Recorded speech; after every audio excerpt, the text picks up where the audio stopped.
gentlemen, we are starting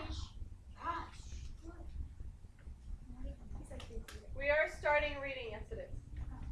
We are starting our reading lesson today, and we have been talking about King George and the Boston Tea Party. Give me a thumbs up if you remember talking about that.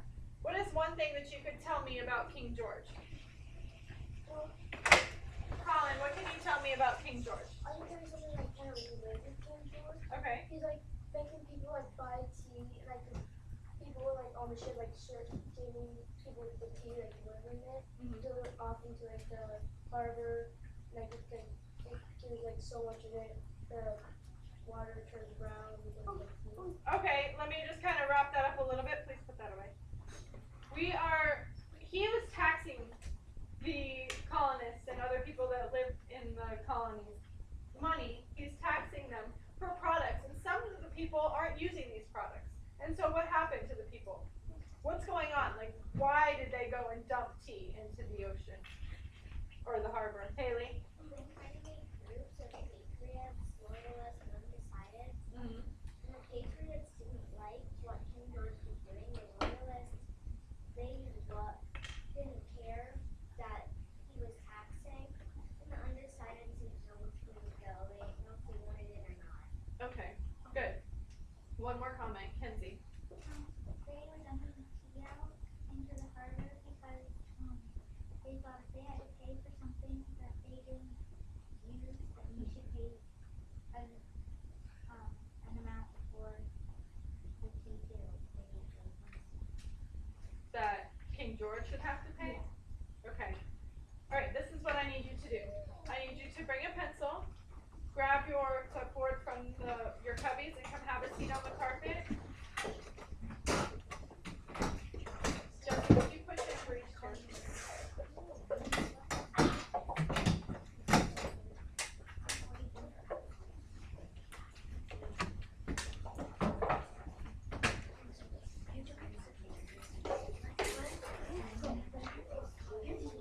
Okay, 10, 9, 8, 7,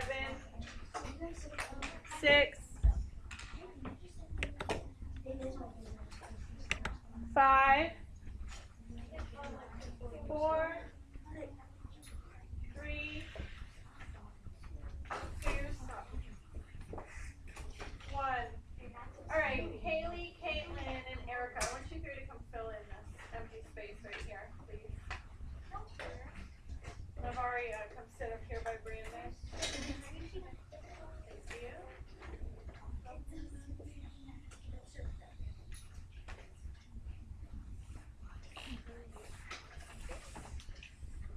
All right, there's a few things we're going to cover today. First, we're going to talk about some vocabulary that you'll find in the story that I'm going to read. And then we're also going to discuss different parts of the story and why things happen. And you notice that today you have your fact and opinion worksheet for homework, right? You should have a fact and opinion worksheet for homework.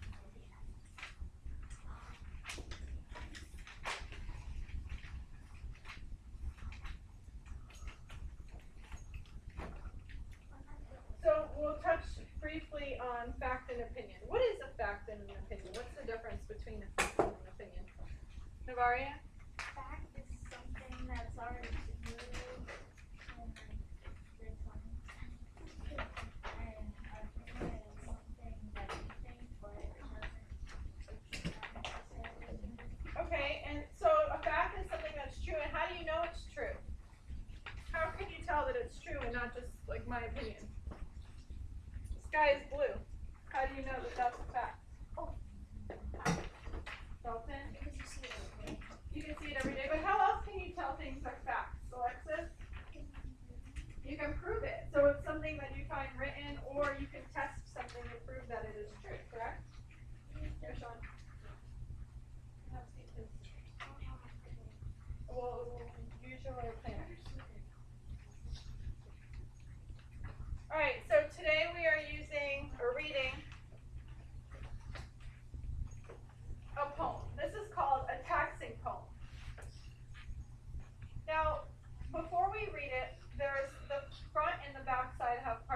home, and you'll notice that there's some grayed areas, right? See some words that are grayed out. On my page, they're yellow, they're highlighted. Some of these words are words that we're going to focus on, and some of them you've seen. For example, objected, sound familiar? Yeah. Yes, it's one of our vocab words. So is rebellious and repeal. But if you notice on the right-hand side of your page, where it says target vocabulary, listen as I'm reading the story, because I'm going to talk about some of these words, and after I'm done, we're going to go through and we're going to identify the meaning for the vocabulary. But I want you to use the context clues surrounding the words to see if it can help you identify what the words mean. Okay? All I want you to do is follow along as I'm reading. A taxing home. Poor King George. The bills were mounting fast. Funds had to come from somewhere, and they had to get there fast. He'd spent quite a bit on the French and Indian War, providing defense, a benefit to the colonies across the distant shore. So King George, a monarch and a king, devised a mighty notion. Oh, what riches it would bring. He'd call upon Americans to foot this costly bill. So what if they objected? It was King George's will.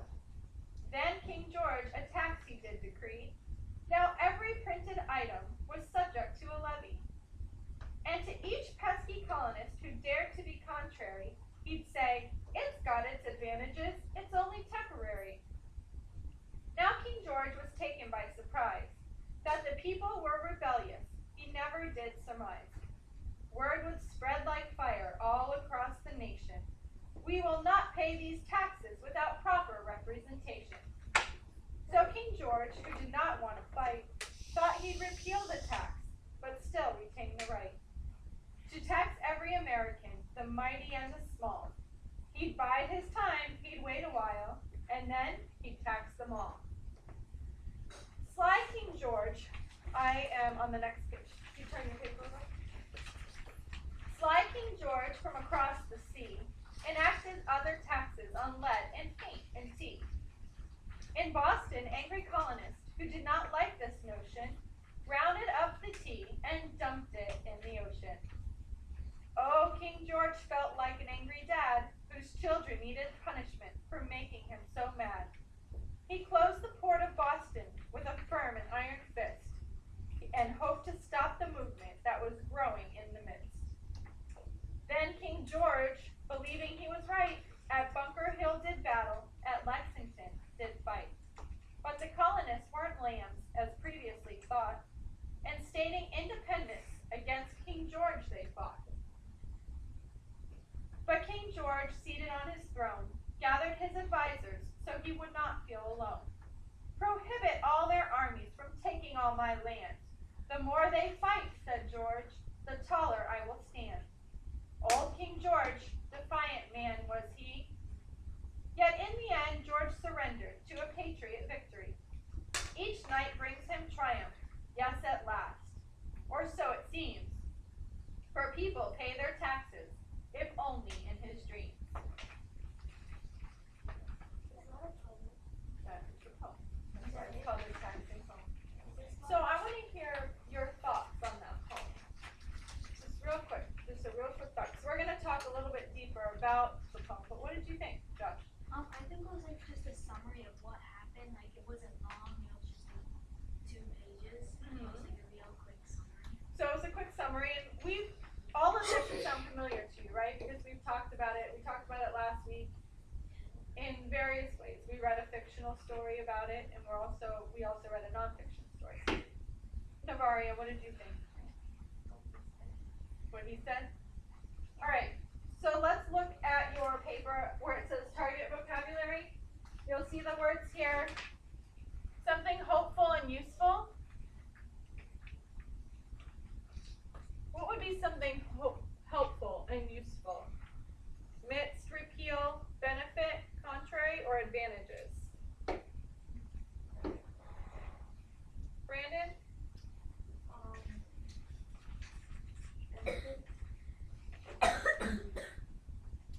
A benefit? Thumbs up if you agree. who don't have your thumbs up, what do you think would be something helpful and useful? You disagree with Brandon? Yeah. Okay, what do you think? I think it's advantages. Okay. Brandon, why did you choose benefit over advantages? Well, not necessarily. Jesse? I agree with him because on like the third definition it says skills or situations that they read. That's the main advantage. Right. An advantage, right? So if you're playing basketball and your team, everybody on the team is 6'3", that would be an advantage, right? Because that is a situation or a skill. It's not really a skill being tall, but it helps with your skills, right? So it's a situation that favors you. That would be an advantage. So I agree, Brandon, that something helpful and useful would be a benefit.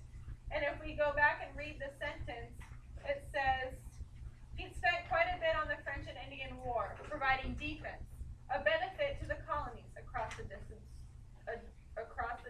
shore.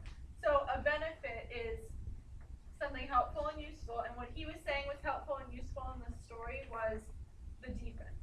Okay? So just draw a line. And then we already talked about skills and situations that favor you would be advantages, right? We can also connect that.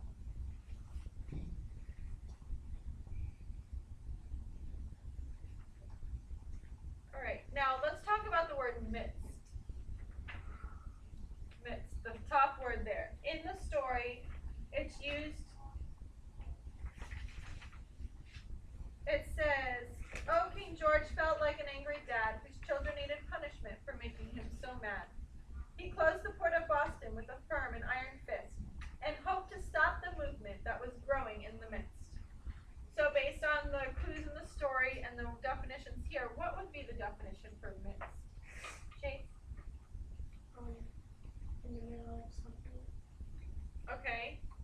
Do you agree, Dalton? Do you disagree? To formally cancel something. Sorry, what? To formally cancel something.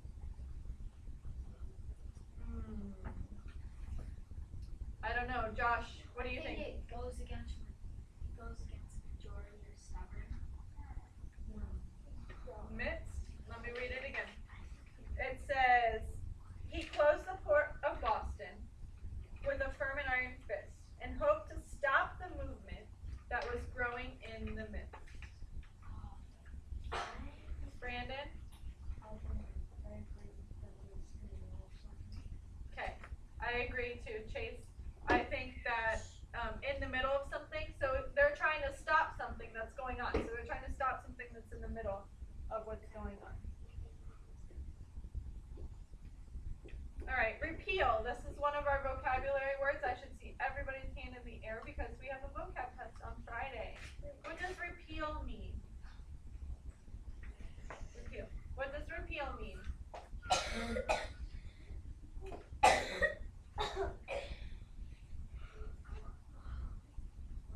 Erica?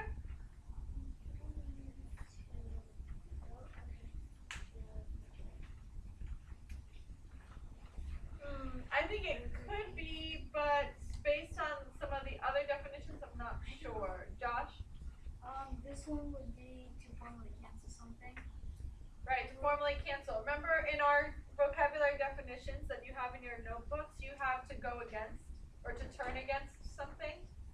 So to formally cancel something would say you're turning against it and you're not going to do it anymore. I said go against the So then in the story it says, King George, who did not want a fight, thought he'd repeal the tax, cancel it, but still retain the right to tax them. So repeal would mean to formally cancel something. Which leaves us with contrary, which obviously means to go against because it's our only option left, or stubborn. Now contrary was used to add, and to each pesky colonist who dared to be contrary. So contrary colonists were those who went against others, who didn't do what King George was asking. Now what would those colonists be called? Think about what we did last week, Dalton. What would the colonists who went against King George, who were they? What were they called? Patriots, right. All right. This next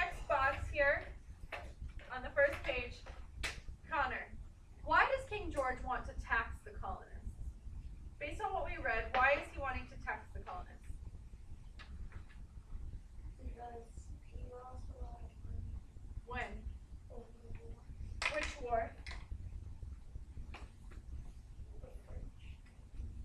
Right, King George lost a lot of money, right, in the French and Indian War. So I would write that here in our box. He lost money.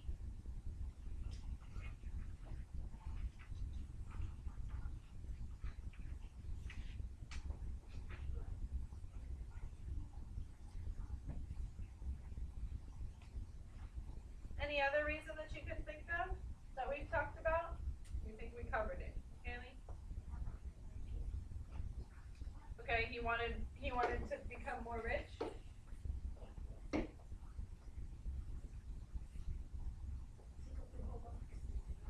Well, I'm using a big marker too. He wanted to get more money.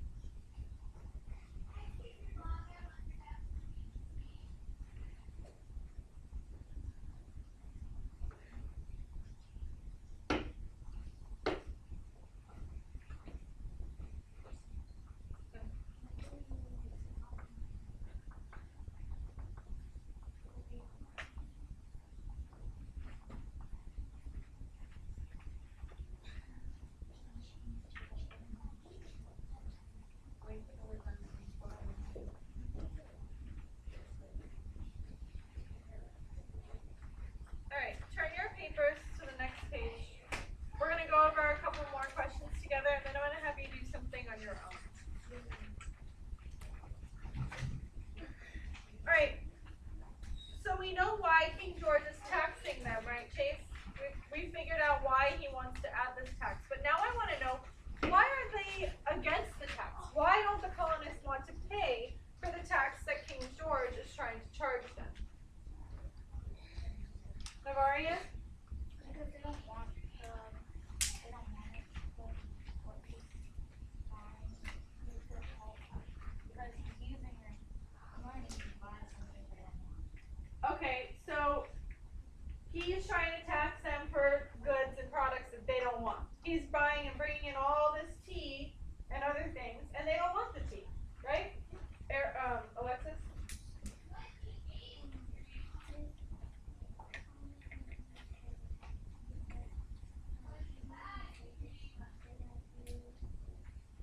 Okay, so like Namaria said too, they're paying for things that they don't want and they don't use. There's something else that I'm thinking of, which is why they don't want to pay.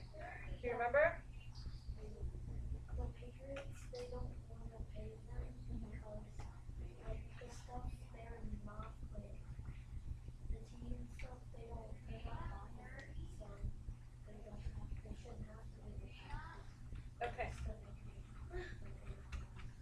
So you all are on the same page when it comes to understanding that they don't want to pay the taxes on something that they're not using. But listen to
pay for items they don't use, and they want representation in government.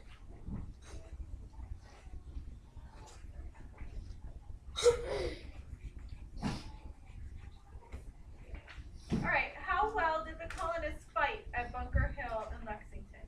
And what evidence from the poem helps you identify this? How do you think they fought? We're talking about the colonists, the patriots. How did they fight at Bunker Hill in Lexington?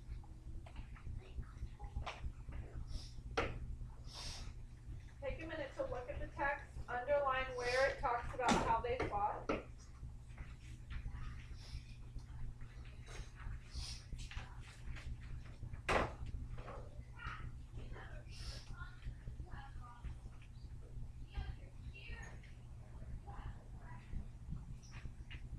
Jesse, what do you think? I said that they like on the bottom where it says the old King George was their fire and was he and on the bottom of that I underlined yet in the end George surrendered to a patriot victory. Okay. And I think they fought hard because he said that they were like forbidden, so they were like forbidding all their armies and making money. And so that means that they must have fought really hard to win. Okay, so in the poem it says that he surrendered to a patriot victory, meaning King George lost. So he thinks that they must have fought hard, otherwise King George wouldn't have surrendered, right? There was something else I noticed too. Haley, what do you have circled?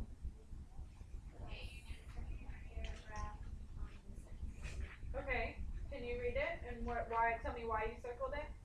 And King George, believing he was right at Bunker Hill in battle, at Lexington his life, but colonists burnt lambs, previously thought, aiding independence against King George's cause. Okay, so why did you circle or underline that part? I circled and underlined it because in the question it asked, how well did they fight at Lexington and Bunker Hill?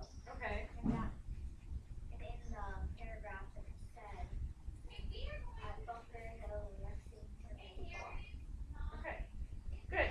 What do you think it means when it says they did not fight like lambs?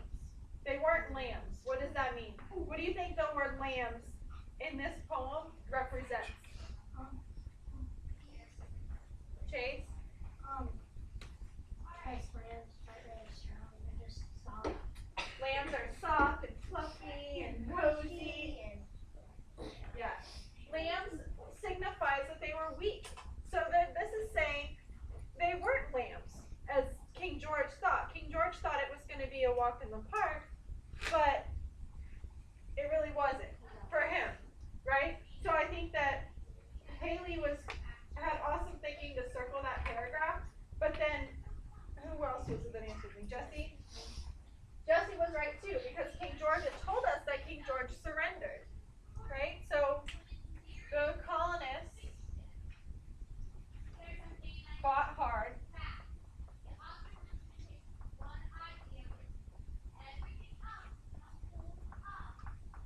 Because King George surrendered.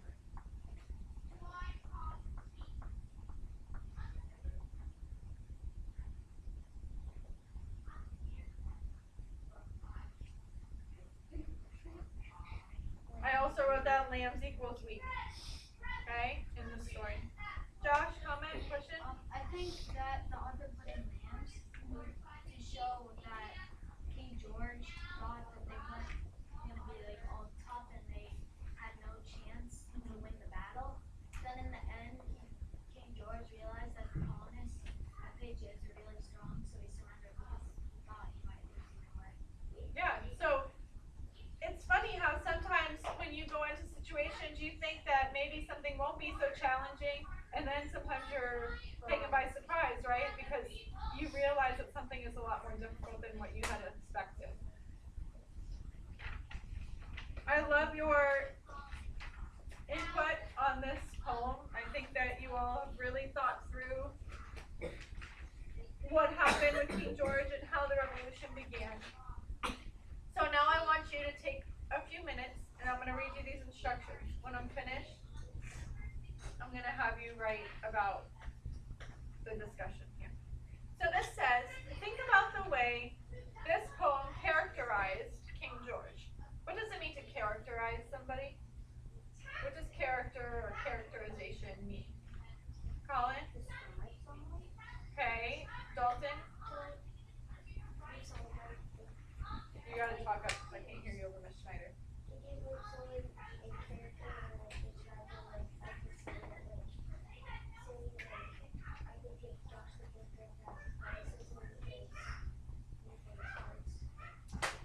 Athleticism. So Josh is an athletic person. That is a character trait of Josh. So now I want you all to think about how the poem, gentlemen, how the poem characterized King George. So using evidence from the text, describe the characteristics of King George and explain how his actions affected the colonists. Please write at least a paragraph. If you run out of space on the front, you may write on the back. The back is an empty page. When you are finished, if you finish ahead of time, boys, if you finish ahead of time, in the next box, you may draw and color a picture in the box next to your writing that either relates to King George, the Revolution, the Boston Tea Party, anything that relates to what we've been talking about. Okay, so you can draw a picture of King George or a bunch of boats with people dumping tea in the ocean. Okay, does anybody have questions about what I need you to do? Colin. It can be anything you want related to what we've read so far. However, I want you to write before you draw. Brandon. You don't have to. No. You don't have to, but if you finish early, that's what I'd like for you to do. Okay? Okay. Some of you still have questions, so until I dismiss you to go back to your desk, just listen quietly. You have a question? Yeah, I was gonna say, we like draw a picture of them like in the battlefield and them like shooting. Did we, hold on, hang on. Have we talked about that specifically? We talked about the fighting. Yes, but not so specific. Alright, let's keep it focused on King George, maybe the Boston Tea Party, because that's what this all focuses on. Colin, do you have a question? Alright. You may either stay on the carpet or you may go back to your desk. 1.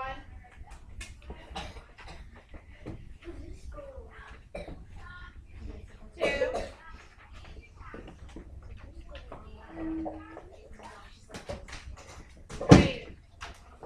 We are going to work independently on this for the next 10 minutes.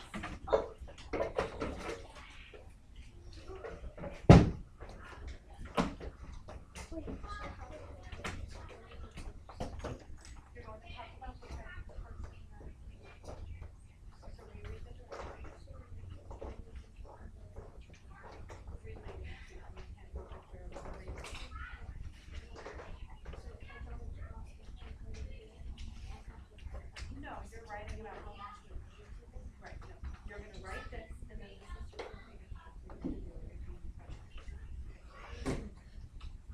thank you all for going back to your desks so quietly.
he only cared about himself and the loyalists. And it affected the colonists because they were paying for stuff they did not need or want. And then there's a picture of the Boston Tea Party. And it's a teapot. Wait, Nope, don't. It doesn't matter who drew it.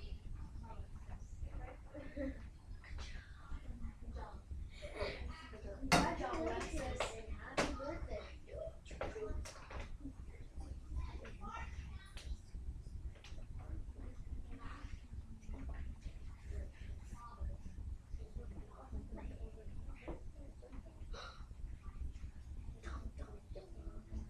That would be awesome.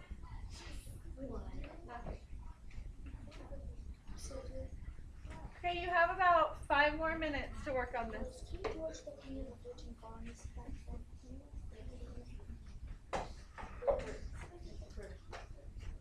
Hey, please remember this is an independent activity, boys and girls. Gentlemen, I don't have to separate. No, we're reading this.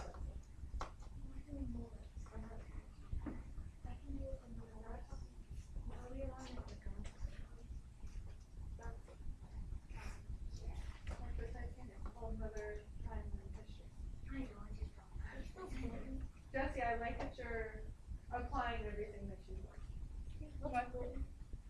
B-R-I-T.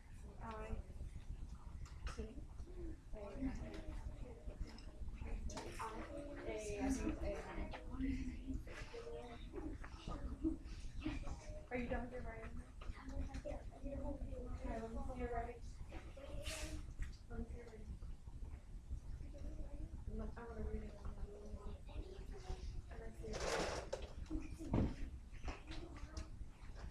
Okay, here's another one. I think that King George is a selfish character because he made everybody pay taxes for some things they did not even want to buy.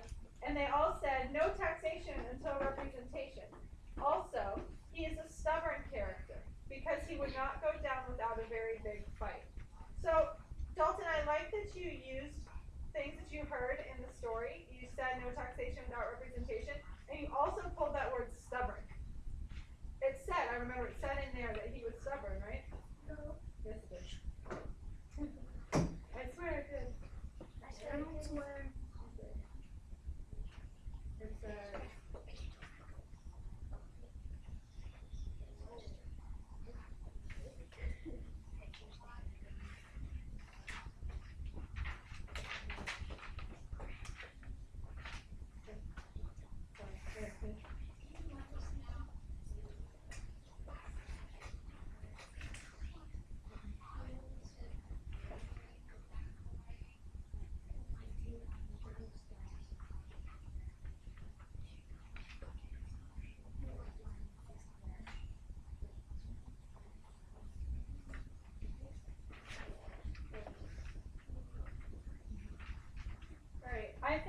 I think this poem characterized King George because it shows how he thinks he's so great and powerful. He thinks he can win everything. He is self-centered and does not think things through because in the text it says he thinks the colonists are lambs and can't fight back very well at all. He was wrong, huh? The colonists proved him wrong. They were stronger than they thought. Than he felt.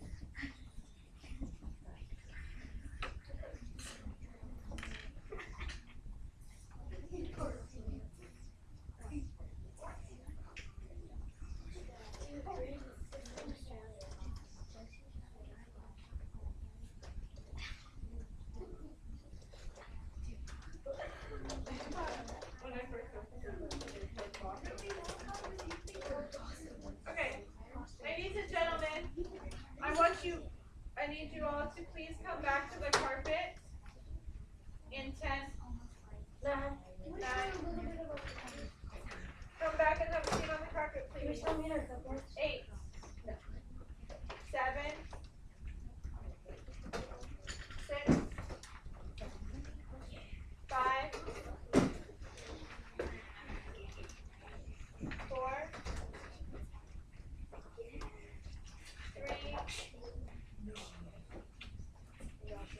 2, 1. Kenzie, come join us, please.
is no good.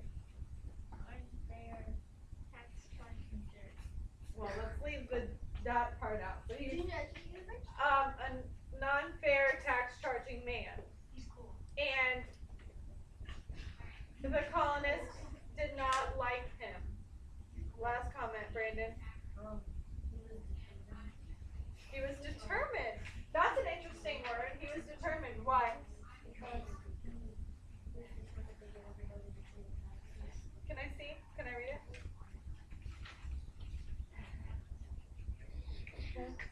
The poem characterized King George by saying that he was very defiant, Josh, and determined to get everyone to pay the taxes. Colin, this affected some of the colonists because they weren't even buying the tea and stuff, but they still had to pay the taxes. Several of the colonists disagreed with this. Excellent job. I like that you used the word determined. That's a different type of word. Alright, this is what I need you to do. Make sure that your names are on these. Please put them back to the front page so that the first part of the poem is on top. The first thing I want you to do is, ladies, first thing I want you to do is place the thing in your paper in the white basket. Not yet, not yet. Then I want you to put your clipboard back in your cubby and then quietly go back to your desks, and I need to go get the others that are out of the room. Okay. You may go. Thank you. Oh,